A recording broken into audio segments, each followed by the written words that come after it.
Pada kesempatan pada sore ini Ibu Wis akan memaparkan materi kelanjutan dari materi. Gimana Ibu-Ibu, masih siap mendengarkannya? Masih siap ya? Siap dan semangat. Ya, harus semangat walaupun sudah sore. Ya, silakan Ibu Wis untuk terima mempresentasikan kasih materinya. Ya, terima kasih Bu Lena. Assalamualaikum warahmatullahi wabarakatuh. Salam sejahtera untuk kita semua. Semangat pagi teman-teman semua. Ya, walaupun sore tapi semangatnya pagi ya. Iya, ya. Baik, pada kesempatan kali ini saya akan mencoba memaparkan materi mengenai perangkat ajar di kurikulum Merdeka Belajar. Sebelumnya, perkenalkan nama saya Wisnarti, saya bertugas di SMK Negeri 1 Payakumbuh sebagai guru matematika.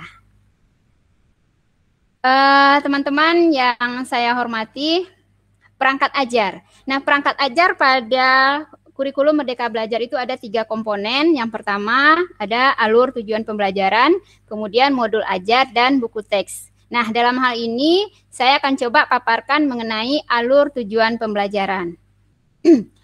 Nah, untuk membuat alur tujuan pembelajaran terlebih dahulu kita harus membuat tujuan pembelajaran.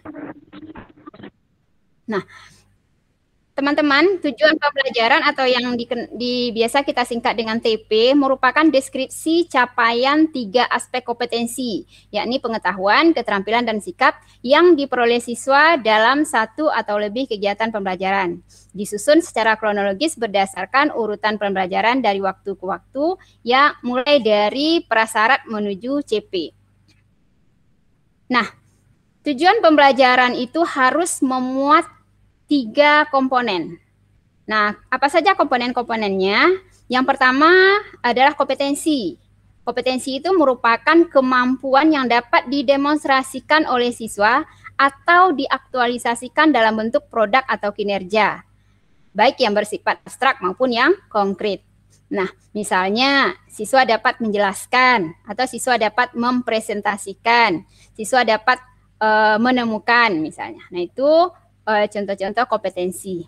Kemudian komponen yang kedua dari tujuan pembelajaran adalah konten. Konten adalah ilmu pengetahuan inti atau konsep utama yang diperoleh oleh siswa melalui pemahaman selama proses pembelajaran. Nah, kemudian variasi. Variasi adalah sebuah keterampilan berpikir apa saja yang perlu diketahui oleh siswa untuk mencapai tujuan pembelajaran. Nah, ini variasi ini biasanya menggunakan keterampilan berpikir tingkat tinggi yang kita kenal dengan istilah 4C ya, keterampilan abad 21, yaitu kreatif, kritis, kemudian kolaboratif. Baik, untuk lebih jelasnya teman-teman, berikut saya berikan contoh tujuan pembelajaran. Nah, karena ini kita mengajar matematika ya, saya ambilkan contoh tujuan pembelajaran pada mata pelajaran matematika. Nah, ini contohnya, siswa mampu menjelaskan unsur-unsur pada segitiga siku-siku secara geometris. Nah, kalau kita lihat, mana di sini komponen kompetensi? Nah, ya, komponen kompetensi menjelaskan. Kemudian komponen berikutnya adalah konten atau pengetahuan. Konsep utama, nah ini ya unsur-unsur pada segitiga siku-siku. Kemudian variasinya secara geometris. Tujuan pembelajaran yang saya buat di sini, siswa mampu menjelaskan unsur-unsur pada segitiga siku-siku secara geometris. Kemudian saya buatkan contoh yang kedua, ini siswa mampu menggunakan dalil Pitagoras untuk menentukan panjang sisi sembarang pada segitiga siku-siku.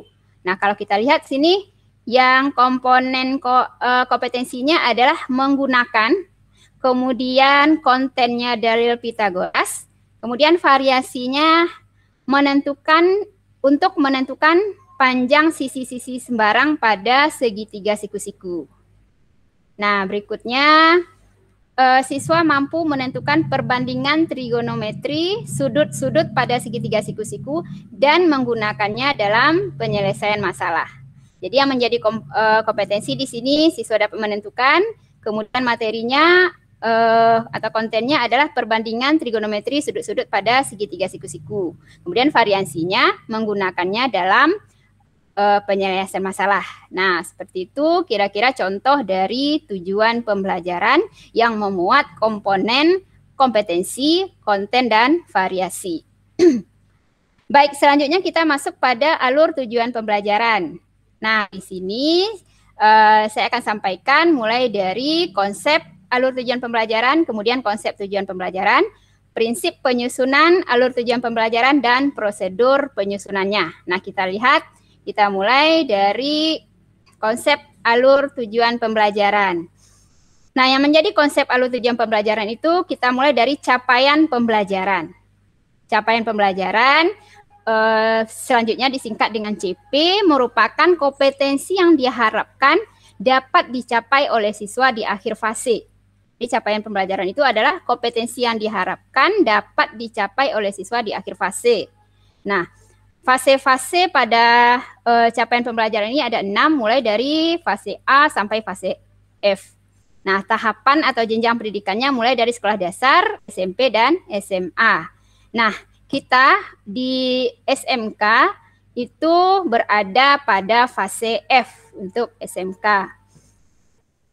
Selanjutnya, alur pembelajaran. Alur pembelajaran itu adalah rangkaian tujuan pembelajaran yang tersusun secara sistematis dan logis dalam fase secara utuh dan menurut urutan pembelajaran sejak awal, mulai dari awal hingga akhir suatu fase. Disusun secara linear ya. Kemudian kita lihat, nah ini alur tujuan pembelajaran. Ini tujuan pembelajaran ya, memuat kompetensi, tadi sudah disampaikan, konten, dan variasi. Baik, selanjutnya kita lihat ada 7 prinsip dalam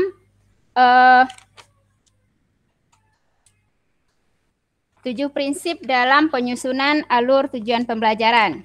Prinsip yang pertama adalah kesederhanaan dan informatif. Nah, ini terpotong, maaf ya. Prinsip yang pertama adalah sederhana dan informatif, artinya alur tujuan pembelajaran yang kita buat itu dapat dipahami bukan hanya untuk kita sebagai penulis saja, tetapi juga dapat dipahami oleh pengguna atau rekan-rekan kita yang lainnya. Kemudian dia hal ini dapat dilakukan dengan menggunakan istilah-istilah atau terminologi yang umum. Jadi jangan kita gunakan istilah-istilah yang ambigu atau yang multitafsir. Kemudian prinsip yang kedua itu esensial dan kontekstual. Artinya tujuan pembelajaran itu memuat aspek pembelajaran yang sangat mendasar atau penting, yakni kompetensi, konten, dan hasil pembelajaran. Kemudian prinsip yang ketiga itu berkesinambungan. Nah, artinya prinsip berkesinambungan itu antar fase dan antar tujuan pembelajaran saling terkait dan merupakan capaian secara runtut, sistematis, dan berjenjang untuk mencapai atau untuk memperoleh CP yang telah ditetapkan. Itu prinsip berkesinambungan. Kemudian prinsip yang keempat, pengoptimalan 3 aspek kompetensi. Nah, mana 3 aspek kompetensi? Yaitu aspek pengetahuan, keterampilan, dan sikap. Nah, ini kita terapkan secara berjenjang selaras dengan tahapan kognitif. Nah, tahapan kognitif mulai dari mengingat, memahami, mengaplikasikan, menganalisis, mengevaluasi, dan meng-create atau mencipta. Kemudian prinsip berikutnya adalah prinsip merdeka belajar. Nah, ini yang disampaikan oleh pemateri sebelumnya, Ibu Lena. Jadi untuk menyusun ATP itu kita juga harus memahami istilah merdeka belajar. Nah, merdeka belajar itu memuat diantaranya memerdekakan siswa dalam berpikir dan bertindak, kemudian memfasilitasi dan menginspirasi kreativitas siswa dengan mempertimbangkan keunikan individual. Jadi Bapak dan Ibu, kita harus mempertimbangkan keunikan individual. Jadi kita tidak boleh menyamaratakan siswa. Kemudian yang ketiga, mengoptimalkan peran dan kompetensi guru dalam merumuskan perencanaan dan pelaksanaan pembelajaran. Nah, itu prinsip Merdeka Belajar. Kemudian prinsip penyusunan alur pembelajaran yang keenam adalah operasional dan aplikatif. Nah, maksudnya apa? Rumusan ATP memvisualisasikan dan mendeskripsikan proses pembelajaran dan penilaian secara utuh yang dapat menjadi acuan operasional yang aplikatif untuk merancang modul ajar. Nah, kemudian prinsip yang ketujuh, ini prinsip yang terakhir adalah adaptif dan fleksibel. Nah, sesuai dengan karakteristik mata pelajaran, karakteristik siswa, dan karakteristik satuan pendidikan. Selanjutnya, teman-teman, untuk menyusun ATP, kita harus mengikuti 3 prosedur. Yang pertama, tentunya kita harus analisis dulu capaian pembelajarannya. Kita analisis dulu CP-nya. Nanti dari hasil analisis CP kita akan dapat materinya apa, kemudian kompetensi pengetahuannya apa, keterampilan dan sikap. Nah, setelah kita tetapkan materi, baru selanjutnya kita identifikasi. Langkah yang kedua adalah melakukan identifikasi materi, identifikasi kompetensi-kompetensi di akhir dan kompetensi sebelumnya yang perlu dikuasai oleh peserta didik. Artinya yang pertama kita lihat dulu kompetensi di akhir CP. Nah, apa kompetensi di akhir CP? Kemudian kita harus juga identifikasi kira-kira apa materi prasyarat untuk CP tersebut. Nah, begitu ya teman-teman. Kemudian prosedur yang ketiga adalah melakukan analisis elemen dan sub-elemen profil pelajar Pancasila. Nah, kita sudah paham ada 6 dimensi profil belajar Pancasila. Yang pertama beriman, bertakwa kepada Tuhan Yang Maha Esa dan berakhlak mulia. Kemudian dimensi yang keduanya mandiri, dimensi yang ketiga bergotong royong, kemudian berkebinekaan global, kemudian bernalar kritis dan kreatif. Nah, kira-kira dari 6 dimensi profil pelajar Pancasila ini, apa yang bisa kita terapkan atau kita kembangkan pada materi pembelajaran kita?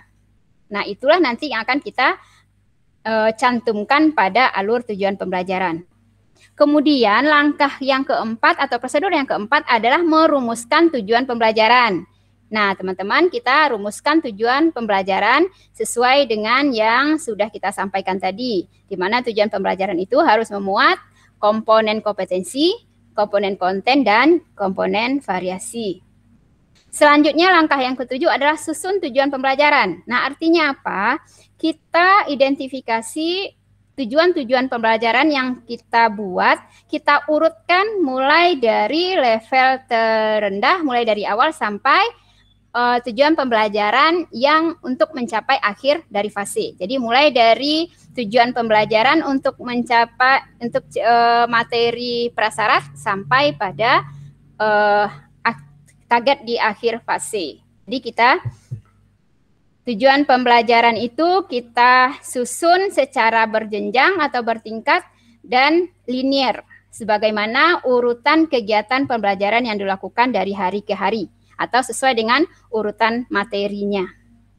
Kemudian prosedur yang ke-6, setelah kita tadi susun tujuan pembelajaran, kemudian berdasarkan tujuan pembelajaran itu kita tentukan lingkup materi. Nah, tujuan pembelajaran 1 materinya apa? Tujuan pembelajaran 2 materinya apa? Nah, seperti itu. Kemudian yang terakhir dari prosedur penyusunan alur tujuan pembelajaran adalah menetapkan atau menentukan jumlah jam. Nah, jadi dari tujuan pembelajaran dan lingkup materi, kita bisa perkirakan kira-kira berapa jam atau berapa JP untuk mencapai masing-masing tujuan pembelajaran tersebut. Nah, begitu Bapak, teman-teman yang dapat saya sampaikan berkenaan dengan penyusunan alur tujuan pembelajaran. Nah, selanjutnya saya kembalikan kepada moderator Ibu Lena. Mungkin ada hal-hal yang bisa kita diskusikan. Ya, terima kasih Bu Wis. Ya, dipersilakan untuk ibu yang lain, ibu-ibu yang lain untuk bertanya kepada fasilitator kita. Mumpung Ibu Wis lagi bersedia memaparkan materi. Bagian mana yang kira-kira belum paham, boleh ditanyakan. Nanti kalau sudah Ibu Wis tidak memaparkan lagi, sulit menemui Ibu Wis. Waduh, ya saya mohon maaf nih nggak bisa menampilkan menghidupkan kamera karena kalau kamera saya tampil jaringannya agak berat jalannya Bu. Tapi ada fotonya, itu foto asli saya. Oh iya. Ya, silakan. Ibu Sudah kedengaran, Bu? Sudah kedengaran, Bu? Ya, ya, kedengaran. Hanya jangan yang berat-berat ya, Bu Ibu ya. Enggak. Ini cuman apa, Bu Wis mau menanyakan mungkin lebih bagus ditampilkan apanya ya? Contohnya gitu, Bu Wis. Saya minta contoh, kemudian dijelaskan apa namanya? Sesuai dengan prosedurnya. Oh iya, sebentar saya carikan contohnya ya. Soalnya kalau tidak ada contohnya saya bingung jadinya seperti apa gitu. Aduh, Ibu Hesti ini. Oke, saya carikan contoh. Bentar, ini komputer saya agak lambat jalannya. Mungkin contoh komponen tujuan pembelajaran tadi ya. Contoh dari alur pembelajarannya tadi yang terakhir Ibu Wis bahas itu ya? Iya, alur tujuan pembelajaran. Penyusunan alur tujuan pembelajaran. Oke. Saya coba tampilkan satu contoh alur tujuan pembelajaran. Nah, ini bukan berarti yang mutlak ya atau yang sudah benar juga. Nanti kita bisa sama-sama bedah di sini. Kira-kira dari prinsip alur tujuan pembelajaran tadi, kira-kira mana yang belum terpenuhi di sini? Kita lihat, perhatikan sebentar. Aduh, ini laptop lama pelajarannya.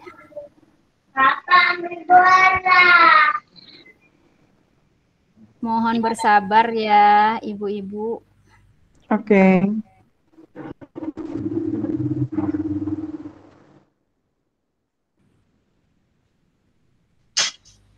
Dia letaknya di mana ya, sebentar.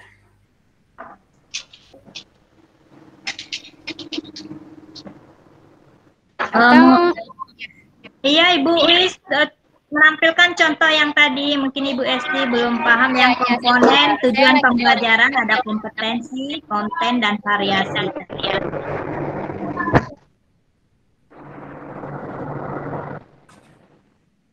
Supaya pada prakteknya nanti di satuan pendidikan bersama teman-teman lebih paham membuat tujuan pembelajaran ya. Ya, saya lagi cari contoh di sini, bentar. Ini komputernya jalannya lama pula.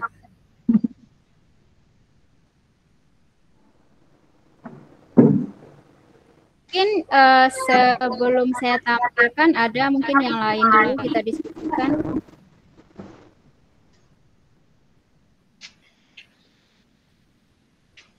Jadi dalam penyusunan ya saya ya Ibu Wis ya. Jadi dalam penyusunan alur tujuan pembelajaran ini antara satu dengan sekolah yang lain itu bisa berbeda Bu ya. Ya, berbeda Ibu. Jadi disesuaikan dengan keadaan satuan pendidikan. Iya, yang utama itu adalah karakteristik siswanya. Jadi langkah pertama kita adalah melihat karakteristik dari peserta didik. Iya. Nah, ini ada contoh saya ambil dari bahan diklat ya. Mungkin ini bisa kita telaah bersama. Kira-kira dari yang kita sampaikan tadi, apa yang belum termuat di contoh ini?